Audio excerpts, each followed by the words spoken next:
The car exited the gridlocked freeway.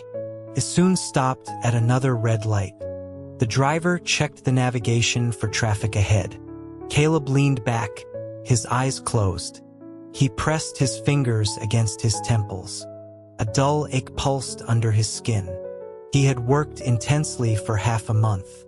His body was sending signals for rest. He needed to sign the contract soon. His limits were about to be broken. A person walked past the car. The changing light irritated his eyes. He frowned and opened them slowly. He saw a traffic cop directing cars. Across the street stood a striking hotel. It was the Isle Hotel, Viridia City's most famous boutique hotel. Its vivid colors hinted at something intimate. He had no interest in such places. As he looked away, the hotel doors opened. A group of men walked out laughing. He recognized most of them. The business world in Viridia was small.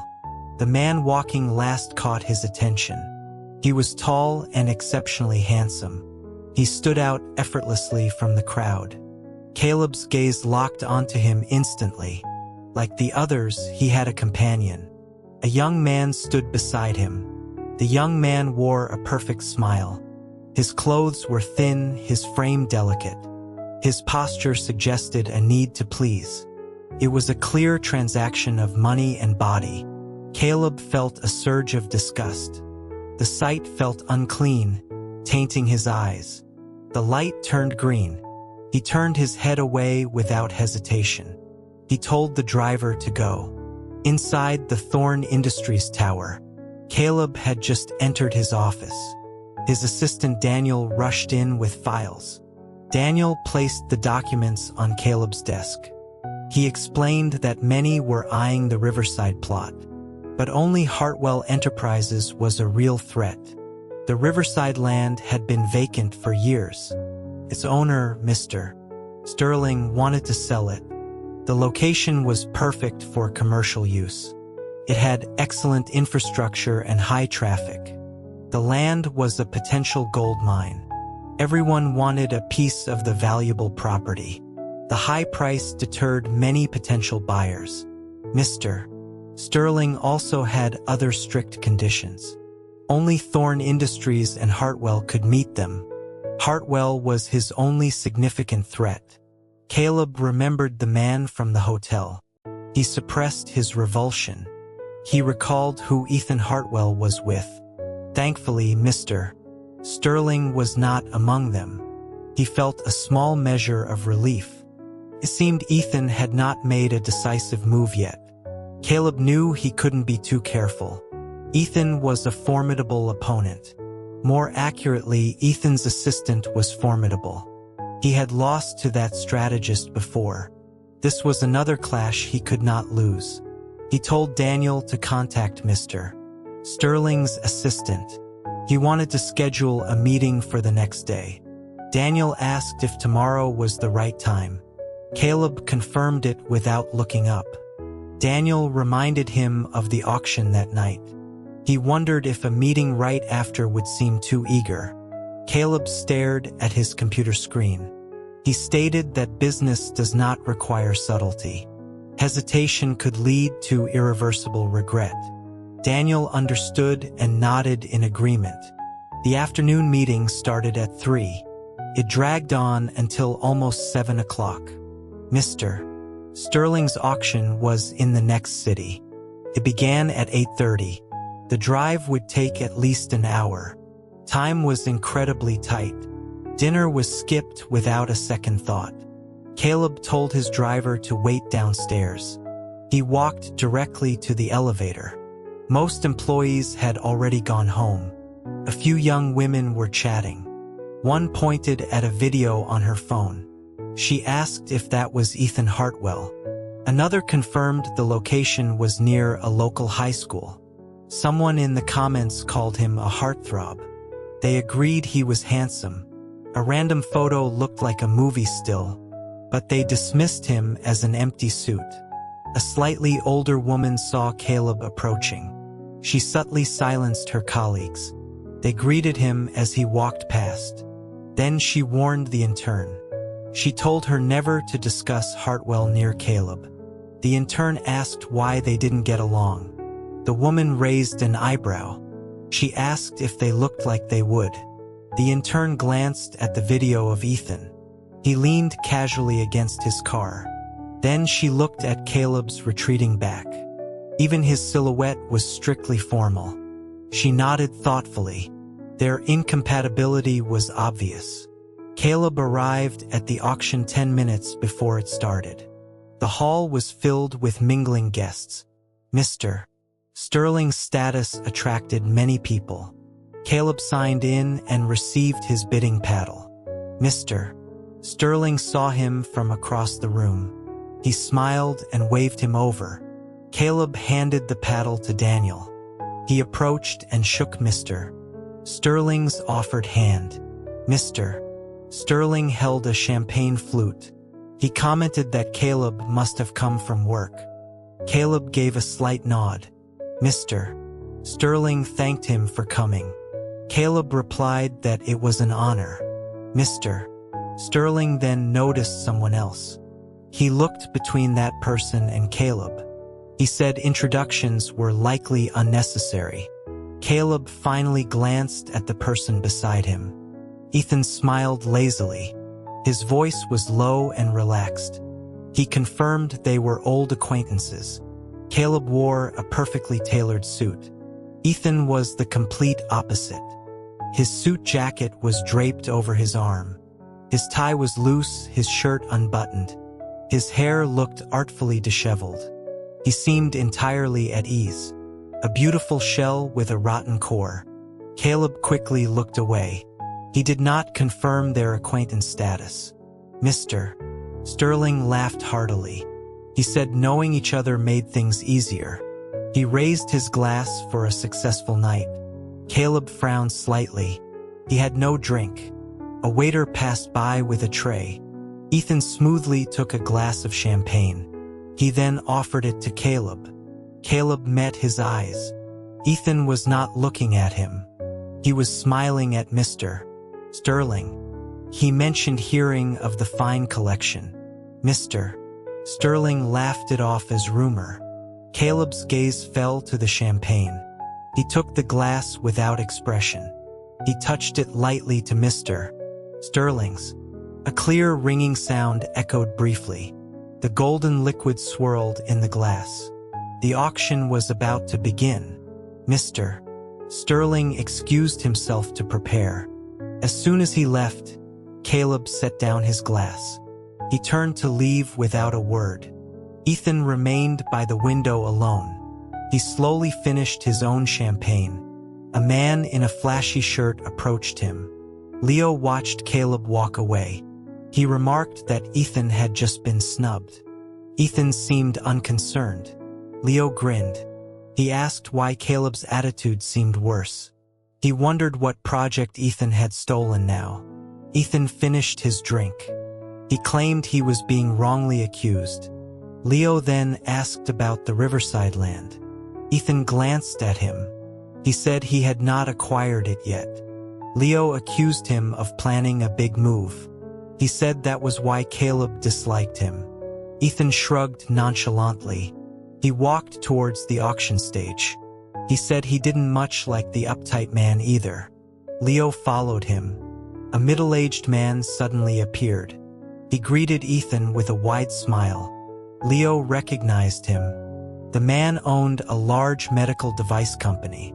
His company had just signed a contract with Hartwell. He thanked Ethan profusely for the partnership. He mentioned a small gift of appreciation. Leo's interest was piqued. The man said the gift was a secret for now. He seemed very confident in his choice. He promised it would be delivered after the auction. Caleb disliked Ethan for many reasons. It wasn't just business competition. He saw Ethan as an incompetent heir. His position was secured only by his father. His success was due to a brilliant assistant. Ethan was a man-child in a powerful role. His personal life was notoriously messy. Competing with such a person was an insult. It was an insult to himself and to Thorn Industries. He could never show Ethan a pleasant face. Regarding the Riverside land, he remained vigilant. Hartwell had shown no interest so far, but he would not relax until the deal was sealed. Ethan's strategist was known for last-minute plays, so he could not leave the auction empty-handed. He needed something to discuss with Mr. Sterling. He knew collectors had eccentric tastes. He had low expectations for the auction items. He just needed to buy one small thing, but he did not anticipate how strange they would be. There were sets of matchboxes from around the world. Keys of all shapes and sizes were auctioned. There were even jars of dirt from meteor craters. If it were meteorites, he might have bid. What would he do with a pile of dirt? Many people bid on the strange items. The collection was dwindling. People around him had all made purchases. Caleb's fingers tapped his paddle impatiently. He had to buy the next item, as long as it was not too large. The 26th item was a collection of beetle specimens. There were over 1,000 different species. He stared at the densely packed insects. A silent debate raged in his mind. To bid or not to bid? Where would he even put them? The final countdown for the beetles began. Caleb closed his eyes in defeat. He tried to erase the image from his mind. The 27th item was an ice seed jadeite bracelet. Caleb's hand paused. He looked back toward the stage. A beautiful bracelet lay in a glass box. It glowed softly under the lights. Finally, a normal collector's item. The bidding started at 2 million. The price quickly rose. Caleb raised his paddle. 20 million. The bidding slowed, but a few continued. 22 million. 25. 30. He did not want to waste more time. He raised his paddle again. 50 million. The other bidders fell silent. 50 million was a substantial sum. The auctioneer began the final count. 50 million going once. 50 million going twice. Suddenly, a voice from the corner spoke. 60 million. Everyone turned to see who had bid. Near a pillar, Ethan sat casually. His expensive jacket was wrinkled on the armrest. He seemed to feel Caleb's gaze. He turned his head slightly. Their eyes met across the crowded room. After a moment, Caleb looked away. He raised his paddle again. 70 million. This price far exceeded the bracelet's value. The others were now just watching the show. Ethan calmly bid 75 million. Caleb, 80 million. Ethan, 85 million. Caleb, 90 million. Ethan, unhurried, 95 million. The rumors of their rivalry were confirmed. Mr. Sterling watched from the side, amazed. Caleb's hand holding the paddle tightened. Finally, he lowered it onto his lap. The auctioneer's hammer fell. Ethan had won the bracelet for nearly 100 million. The auction ended. Caleb managed to acquire a red jade stone. The trip was not a complete waste. His physical discomfort had worsened. The bright lights made his head spin. He truly needed to rest. He got up to leave the venue. A middle-aged man stood up at the same time. They bumped into each other. The man's champagne spilled all over Caleb's suit. The man apologized profusely. A waiter noticed the situation. He informed Caleb the hotel had rooms for guests. He said spare clothes were available.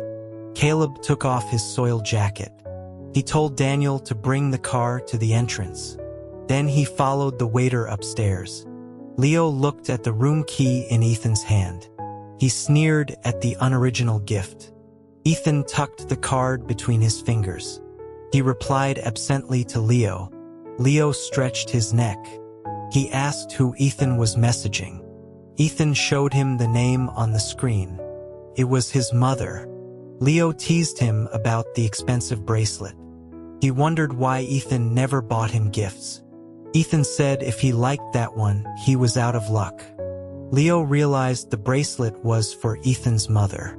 He asked if Ethan bid just to spite Caleb. Ethan looked at him, confused. He asked if he seemed that bored. Leo pointed out that someone surely thought so. Ethan knew who he meant. He put away his phone and stood up. Leo gestured to the room key. He asked what Ethan would do with it. Ethan tossed his jacket to Leo. He said to wait for him at the entrance. The room was on the top floor. Caleb stepped out of the elevator.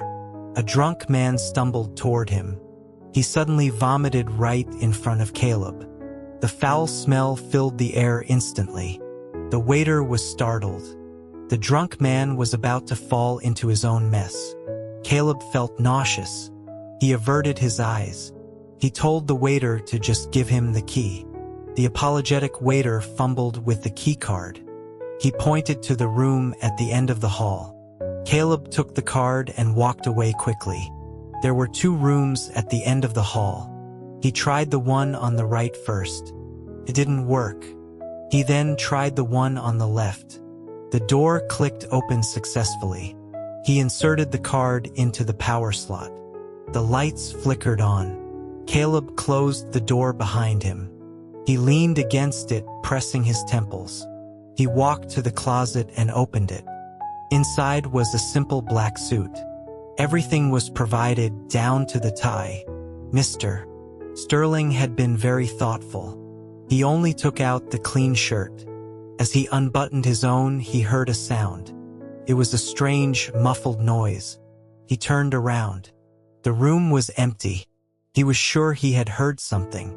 Then he noticed the comforter on the bed. It was not flat. There was a distinct lump underneath it. Someone was in the room. Caleb's expression grew confused. He walked to the side of the bed. There was no more noise, but something moved. He decided to act. He reached down and pulled back the cover. A man and a woman were on the bed. The sudden light made them flinch and shut their eyes. They were barely clothed in dark leather. Their mouths were covered with tape. Their hands and feet were loosely tied with red ribbon. They had to move carefully to keep it on. They wore bunny ears and fluffy tails. They soon adjusted to the light. They both looked up at him. 2 pairs of wide, watery eyes stared at Caleb. Their cheeks were flushed. The man was closer to him. He saw Caleb was not reacting. He began to squirm toward the edge of the bed. He tried to rub his head against Caleb's leg. Caleb stepped back as if threatened. He finally realized where he had seen the man. He was the young man with Ethan this morning. The sound of a key card unlocking the door echoed. Caleb saw the last person he wanted to see. Ethan Hartwell pushed the door open. Caleb's brow furrowed automatically. Ethan was also surprised to see him there. Ethan leaned against the doorframe, amused. He asked his old friend why he was in his room. Caleb saw the key in his hand. He glanced at the scene on the bed. He understood what had happened. The feeling was no longer just nausea. It was pure physical revulsion. The waiter rushed down the hall out of breath. He apologized profusely to Caleb. He explained he had given him the wrong key in the confusion. His voice died when he saw the room's state. The 2 people on the bed squirmed in embarrassment. They tried to hide under the blankets. Caleb tried to calm his breathing. He turned to leave without a word. As he passed the door, dizziness hit him. He nearly collapsed. A hand shot out and steadied his arm. Ethan asked if he was okay. Caleb shoved his hand away. "Don't touch me." He steadied himself against the wall. He walked away with a look of icy fury. The waiter stood there, mortified. Ethan waved a dismissive hand. He told the waiter to take care of Caleb. The waiter thanked him and hurried after Caleb. Ethan walked into the room. He finally got a clear look at the bed. He winced at the sight. Then he recalled Caleb's horrified expression. He He found himself fighting a smile. He pitied the man for walking into that. He walked to the bed. The young man recognized him. Confusion was clear on his face. Ethan tore the tape from their mouths. He pulled the comforter back over them. He tossed the room key onto the nightstand. He told them they could stay the night. Then he turned and left the room. He gently closed the door behind him. Caleb returned to Viridia City after 11. He drove home and took some medicine. Sleep did not come easily. The next morning, Daniel sent a message. The meeting with Mr. Sterling was at 10. The location was the same hotel as the auction. Mr. Sterling was flying overseas that afternoon. Caleb understood the scheduling constraints. After a morning meeting, he left for the appointment. The car moved smoothly onto the highway. His condition had not improved overnight. In fact, it felt slightly worse. He hoped the meeting would be quick. He lacked the energy for prolonged negotiation. Daniel kept glancing in the rearview mirror. His repeated looks caught Caleb's attention. Caleb looked up from his files. Daniel sounded uncertain. He said a car had been following them. Caleb dismissed it as coincidence. Daniel then specified it was Ethan Hartwell's car. Caleb immediately turned around. A black sedan kept a steady distance behind them. He recognized the car. He wondered why Ethan was in Viridia. Daniel suggested Ethan was also meeting Mr. Sterling. This was a very likely possibility. The situation was not optimistic for them. Caleb closed his file. He asked if Daniel knew of other appointments. Daniel said Mr. Sterling's assistant mentioned none. He offered to call and ask. Caleb stopped him. There was no point. He had to go regardless of the answer. He then told Daniel to call Ethan's assistant. Daniel was surprised by the command. Caleb wanted him to ask directly. Daniel quickly made the call. He only said hello before pausing. He looked back at Caleb, troubled. He explained that Ethan had answered the phone. Daniel lowered the phone slightly. He said Ethan suggested Caleb ask him personally. Caleb took the phone with a hint of impatience. He put it to his ear. "It's me." Ethan's voice came through the line. It was casual, like talking to a friend. But to Caleb, it sounded mocking. He had no interest in pleasantries. He asked directly if Ethan was meeting Mr. Sterling. Ethan's answer was a simple yes. Just as he suspected. Caleb suppressed his irritation. Mr. Sterling's flight was at 1 o'clock. Ethan revealed their meeting was also at 10. So Mr. Sterling planned to see them together. How could they negotiate like this? It was a face-to-face bidding war. If Ethan anticipated this, he would be prepared. Caleb's expression darkened. He accused Ethan of planning this. Ethan gave a short laugh. He said Caleb overestimated him. He claimed it was just a coincidence. Caleb did not believe a word. He asked what Ethan was trying to do. Ethan said he was there for the land. Caleb's voice grew colder. He knew that was not the whole story. Ethan's tone was light. He reminded Caleb they were in fair competition. He asked if Caleb had eaten breakfast yet. The change of topic was abrupt. He suggested they get food together. Caleb was about to hang up angrily. Suddenly, Ethan's voice erupted. "Caleb, get down." That was sharp and urgent. At the same moment, a loud screeching sound came from below. A violent impact followed. Pain exploded from the side of his head. He had no time to react. The world dissolved into a deafening crash. He lost consciousness completely. He felt himself falling into a vast, dark space. He was alone, sinking endlessly. Sounds were distorted and chaotic. Car horns, shouting, hurried footsteps. The rolling of wheels on pavement. He felt a jolt of pain. He wanted to lift his hand but could not. It felt impossibly heavy. A faint light shone through a thin film. The noise around him began to fade. He tried to move toward the light source, but his body felt uncontrollable. He watched the light drift away. He could not catch it. He sank deeper into the silent darkness. After a long time, he heard sounds again. A door opening, footsteps, quiet conversation. A brighter light covered his face. His eyelids twitched. He slowly opened his eyes. His pupils adjusted to the light. He took in the details of a hospital room. His mind was a blank slate. He could not remember what had happened. A nurse entered for a routine check. Seeing him awake, she hurried over. She checked his condition. Then she left to call the doctor. He closed his eyes and opened them again. He turned his head. His gaze met someone on the sofa. The person looked like he had just woken up. His face was tired and drained. 3 minutes later, the doctor stood at the door. He was speaking to a yawning Ethan Hartwell. He explained Caleb's condition.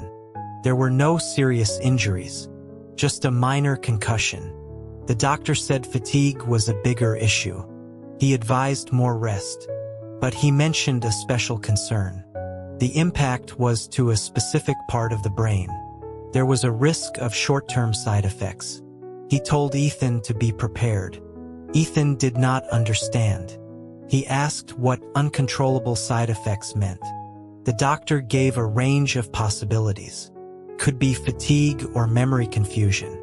They couldn't be certain. Ethan looked over at the person on the bed. Caleb had been unconscious for a day.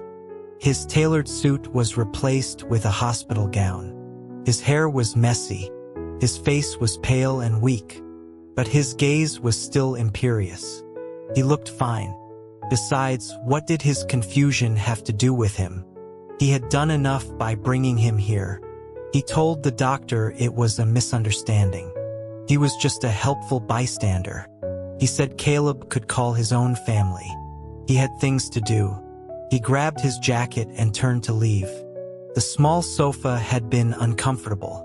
He just wanted to go home and sleep. The doctor watched him go. He remarked that young people today were so kind. He stayed a whole day for a stranger. Caleb slowly processed the doctor's words. He remembered the car crash. He had been unconscious for a day. The doctor came into the room. He repeated the same to Caleb. Caleb also did not think it was serious. He only had one question. He asked if he could be discharged. The doctor agreed but advised observation. A head injury should be taken seriously. Caleb felt fine, aside from some weakness. He had work to do. He decided to postpone his discharge until evening. The accident was the other driver's fault. Daniel and his driver were injured more seriously. They would need a month or two to recover. Caleb arranged for lawyers to handle it. He gave both of them 3 months of paid leave. Then he opened his email to handle urgent matters. But he had overestimated his current state. He couldn't even finish one email. A wave of drowsiness washed over him. When he woke again, the sky was dark. Streetlights illuminated the tree branches outside. The hospital corridor was quiet. He could see faintly in the dim room. He sat up in bed.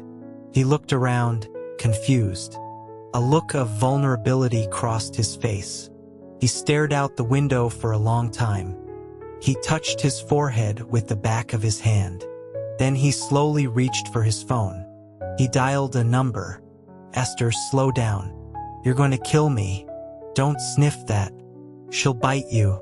The border collie whined and sat down. It wagged its tail, looking from a cat to Ethan. Ethan crouched down, petting the dog's head. He watched the cat with his dog, Astor. He told Astor it was a shame. They were a cat and a dog. Cross-species relationships were difficult. Astor suddenly barked with excitement. It grabbed the leash from Ethan's hand. It ran a short distance and returned. It now held a discarded snack bag in its mouth. Ethan praised his good dog. He took the bag and threw it in a trash can. He promised Aster a reward when they got home. Just then, his phone rang. He saw the caller ID and was surprised. Why was this person calling him now? He assumed it was about the medical bills. He answered, but the line was silent. He checked the screen to see if it was connected. He put the phone back to his ear. "Caleb? Is there something you need?" "Ethan." A cool voice came from the receiver. Those two simple words made Ethan doubt his hearing. "Ethan?" The voice was Caleb's, but the tone was completely different. It was soft with a hint of grievance. "It's dark already. Why aren't you here to pick me up?" The cat on the wall stretched and prepared to leave. Aster saw this and trotted over hopefully. It noticed its owner had not moved. It looked back, confused. Its owner was still squatting on the ground. He looked as if he had been struck by lightning. His face was a mask of pure shock. Ethan was forced to drive to the hospital. He stood once again in front of the same room. He discussed the same person with the same doctor. He asked if the side effects were real. The doctor nodded affirmatively. He asked when Caleb would recover. The doctor said it could be hours or weeks. There was no way to be sure. Ethan felt a headache coming on. He asked why they hadn't contacted Caleb's family. The doctor explained the patient insisted he had. He claimed that Ethan was his family. They couldn't take his phone from him. Ethan rubbed the bridge of his nose. He said he would try to contact his family. The doctor thanked the kind stranger and left. It was late. The hallway was mostly empty. Ethan walked into the hospital room. A pair of eyes had been fixed on him. It was Caleb watching him. This was a first. Before, Caleb had always ignored him completely. The change was startling. Ethan stopped by the bed to observe him. From his smooth forehead to his thin lips. Years ago, he had heard people call Caleb beautiful. He found the word strange for a man. But seeing him, he understood. The word fit him perfectly. He was undeniably, strikingly beautiful. But his cold demeanor was a barrier. The perpetual frost on his face reduced his appeal, especially when he looked at Ethan. The disdain in his eyes was almost tangible. But the Caleb before him was different. The ice in his eyes had melted. His gaze was now soft, almost gentle. This was a new, brain-damaged Caleb. Ethan found it oddly fascinating. He leaned down to meet his eyes. "Of all people you call me. Are you trying to pin this on me, Mr. Thorne?" Caleb sat up. The blanket pooled at his waist. He stared at Ethan without speaking. Ethan suggested calling his parents. Caleb's lips tightened in a small frown. He still said nothing. Ethan then suggested a friend or sibling. Caleb remained silent. Ethan finally held out his hand. "Give me your phone. I'll find someone for you." This time, Caleb moved. He hid his hands behind his back. He tucked the phone under his pillow. A silent, firm refusal. Ethan straightened up, confused. The silent man finally spoke. His voice was quiet and trembling. His eyes were red-rimmed. "Are you trying to divorce me? It was my fault. Let's not get a divorce. Please don't be angry. I didn't mean to not pick you up. I just got busy. I'm not trying to divorce you." Ethan drove out of the hospital parking lot. He had been explaining for a long time. The person in the passenger seat still faced away. The car window reflected Caleb's image. His head was down, his expression full of sorrow. Ethan was at his wit's end. The brain-damaged Caleb was not fascinating. He was difficult. He never knew someone could be so hard to console. He didn't expect the memory loss to be so specific. Caleb had fabricated a new reality. One where Ethan was his husband. That explained his insistence at the hospital. Ethan wasn't too bothered by the strange situation. The person who should be worried was the real Caleb.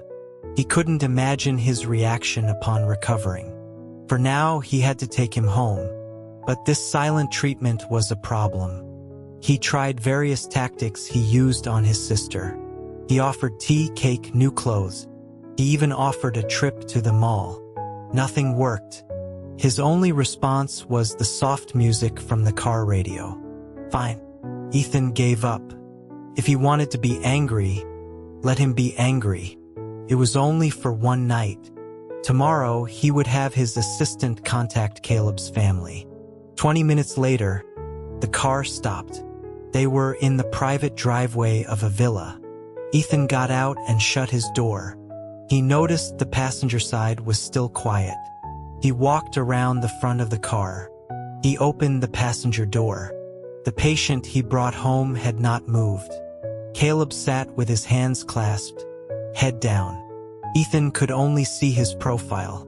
Are you a pufferfish? Why are you so angry? Ethan sighed. He spoke softly. Let's get out of the car first. Okay? Caleb remained silent. If you want to be mad, let's go inside. Or do you want to sit here all night? After several attempts, Ethan's patience wore thin. He leaned in. He cupped Caleb's face, forcing him to look up. I already apologized. What are you still mad about? Caleb's chin rested in Ethan's warm palm. His eyelashes fluttered. He finally spoke. You're the one who wants a divorce. This again? Ethan frowned. He was about to argue. But then he looked into Caleb's eyes. The words died in his throat. Even with his memory gone, Caleb was subtle. His expression remained calm and cool.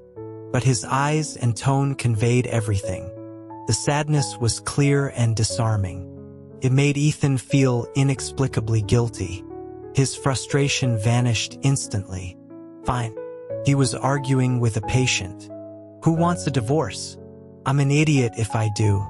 He let go of Caleb's face. He smoothed a stray lock of his hair. I was just busy. I forgot. The moment you called, I rushed over. I promise it won't happen again. Caleb didn't answer, but his eyes softened. Seeing a glimmer of hope, Ethan continued. I'll even write you a formal apology. Signed and sealed. Are you not angry now? Caleb spoke softly. It wasn't that.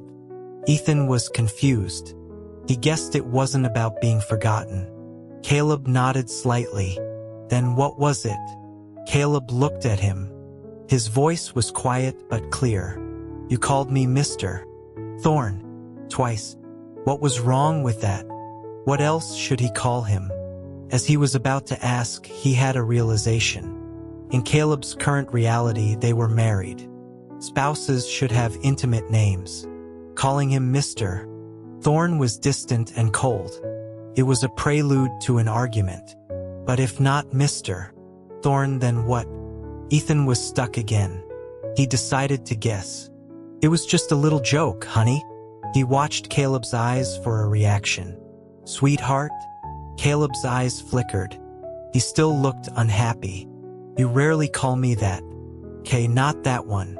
Ethan felt awkward saying it anyway. He thought about how Caleb had called him. He called him Ethan, dropping the last name. So, the equivalent should be Caleb. Caleb pursed his lips. His mood did not improve. You've only called me that once.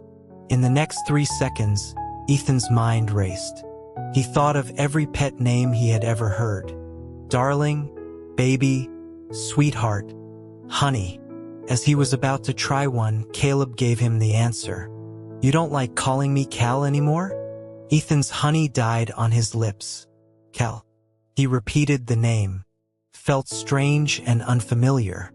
It seemed ill-suited for Caleb. Caleb thought he was calling him. He responded with a soft Fine. Ethan had missed twice. He tried to recover. I don't dislike it. I just value your opinion. I'm fine with whatever you prefer. I like it when you call me Cal. Caleb's voice was low. He looked down, hiding his expression. Only my family knows that nickname. If you don't call me that, no one will. Ethan was surprised. A nickname, he muttered to himself. Was he supposed to know that? Was he even allowed to call him that? Caleb looked up, not hearing him. What did you say? Nothing. Ethan smiled casually. He went along with it. Cal is nice. I like it too. So, shall we go inside now? Caleb finally nodded. He stepped out of the car. But then he hesitated and pulled back. Ethan took a deep breath. Now what? I'm tired, Caleb said. His voice was listless. I don't have the energy to walk. Fine. If you don't want to walk, you don't walk. Ethan bent down to pick him up. Caleb wrapped his arms around his neck cooperatively. He rested his head comfortably on Ethan's shoulder. Ethan locked the car. He started walking toward the house. He noticed the weight and feel in his arms. Something was wrong. How could a grown man's waist be so thin? He shifted him slightly. He was also too light.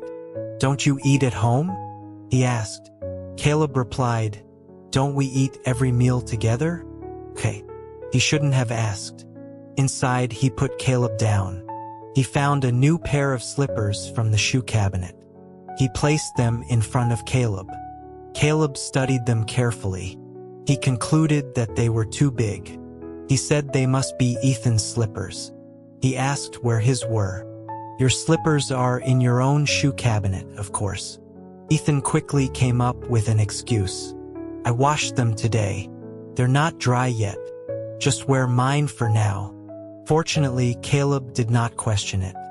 He bent down and put on the slippers. When he looked up, the living room was empty. Ethan was gone. Only a black and white border collie sat nearby. It stared at him with curiosity. Caleb's brow furrowed. A hint of alarm appeared in his eyes. Who are you? Ethan returned from his room with clean pajamas. Caleb was still standing in the same spot. He was in a staring contest with Aster. Caleb saw him and looked over. Ethan, did you forget to close the window? He pointed at Aster. A little dog came into the house. His expression was serious. The combination was surprisingly cute. The visiting dog did not understand. It just wagged its tail at the guest. Ethan looked at the wagging dog. Then he looked at the wary Caleb. He felt an urge to laugh. He made up a story about his uncle moving. He said they couldn't keep the dog. Caleb took the pajamas. He asked if they had to keep it forever. Ethan paused. That's the plan. He noticed Caleb's still furrowed brow. He asked if he didn't like dogs. Caleb shook his head. No. Then why do you want to send it away? Because I don't like raising dogs. Caleb answered honestly. Dogs need to be walked every day, even on the coldest winter mornings. He looked from Aster to Ethan. His expression was unhappy. I don't want to wake up early. For a moment, Ethan thought he misheard. He heard Caleb say he didn't want to wake up early. The notorious workaholic said that. This piqued Ethan's interest. How did you used to wake up in the morning? Caleb looked confused. Ethan, I haven't woken up early in a long time. So he had a lazy persona in this new reality. Ethan changed the question. I mean before, when you were in school. Caleb thought for a moment. I set many alarms. I put them far away from the bed. Why far away from the bed? If they were too close, I'd turn them off and go back to sleep. Ethan imagined the scene and smiled. He was about to say something. Then Caleb added, but no alarm is as effective as you. Ethan was puzzled. You would call me sometimes. No matter how early, hearing your voice would wake me up. Ethan was speechless for a moment. They didn't even know each other in college. Caleb saw his lack of reaction. His voice held a note of disappointment. You don't remember? Ethan coughed to clear his throat. He changed the subject. Go take a shower first. Don't worry, I'll walk the dog. You don't have to wake up early. Fortunately, Caleb did not press the issue. He walked toward the bathroom with the clothes. Ethan let out a sigh of relief. He looked at Astor, who was eating his food. Caleb at the bathroom door turned around. Ethan, yes? Remember to write the apology. Caleb stood there holding the pajamas. It doesn't have to be long. Around 500 words is fine. I want to see it after my shower. Ethan's hand, about to pet the dog, froze midair.